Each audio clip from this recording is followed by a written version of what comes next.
Good morning, this is Feline.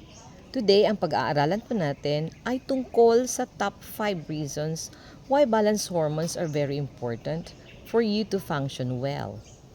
1. They decide who you are. Your hormones control your energy and mood, at pati kung gaano ka ka-patient or irritable. Sila ang CEO ng personality mo. Number 2. They dictate what you can do, from burning fat to building muscles, from deep sleep hanggang sa laser focus. Hormones ang my final say. Number 3, they explain why you feel off for no reason. Energy, brain fog, cravings, mood swings. Minsan, hindi lang pagod ka. Subalit hormones mo na yan na nagwi-wave ng red flag. Number 4, they show how your body handles stress.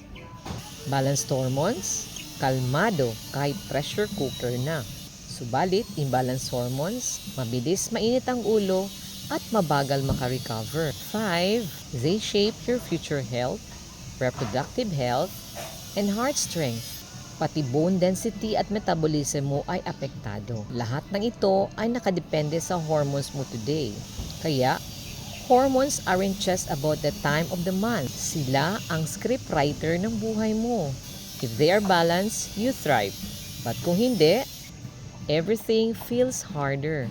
Kaya ang tanong, kailan mo ba huling na-check sila? Remember, happy hormones, happy life. This is Feline, your health advocate queen, saying thank you. Until next video, please like and share.